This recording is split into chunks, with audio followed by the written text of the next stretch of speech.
અહીં કોઈ છોકરીઓને છોડતા નથી, બહારથી બોલાવે છે. કીર્તિ પટેલ મામલે તેમણે માંગ કરી કે તેની ધરપકડ કરીને પોલીસ રિમાન્ડ માંગે અને જૂનાગઢના મેળામાં મૃત કુંડમાં નાગા સાધુઓ ભેગા નાવામાં કીર્તિ પટેલને પડ્યું ભારે. ભવનાથ પોલીસ સ્ટેશનમાં કીર્તિ પટેલની ફરિયાદ નોંધાઈ છે. શું છે મામલો, આગળ વિડીયોની અંદર આપણે જોઈએ. એમ કહે છે કીર્તિ કે હું બધાને જોઈ લઈશ. વિડીયોમાં મેં સાંભળ્યું, મેં હરુભરું અને ઓળખતો પણ નથી. એટલે આ વિડીયો મેં જોયા બધા. હવે આ કીર્તિ પટેલને ઉતારો કોની એ પણ રોકી કોની? આ મારો પ્રશ્ન છે સરકારશ્રીને.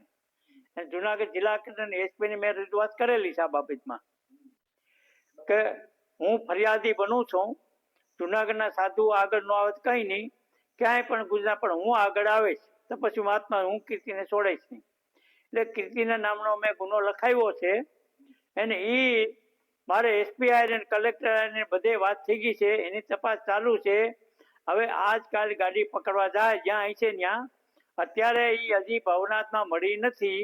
હવે મારી પાસે એવા રિપોર્ટ છે, પણ કદાચ આને અમદાવાદ કે સુરત જાય, ત્યાંથી પકડી આવશે એને એની રિમાન્ડની માંગણી થાય, એને મારકૂટ થાય. મને ઓફિસર ઉપર ખાસ વિશ્વાસ છે કેમ ઓફિસરોને મેં આશીર્વાદ આપ્યા છે. ઓફિસરો બને ત્યાં સુધી આ સનાતન ધર્મનું ખરાબ નહીં કરે, પૂરો વિશ્વાસ હિન્દુ છે. અને ઘણાને હું ઓફિસરોને આ એને કબાટે ખોલ્યા હતા. હા, એ મને ખબર છે બધી. એટલે અને વિડીયોની અંદર દોસ્તો તમે જોઈ શકો છો નાગા સાધુઓ ભેગી કીર્તિ કેવી નાસી ઝૂમી રહી છે મૃત કુંડમાં નાહવા માટે. તો સરખેજ સ્થિત ભારતી આશ્રમના મહામંડલેશ્વર ઋષિ ભારતી બાપુએ આ મામલે પ્રતિક્રિયા આપી.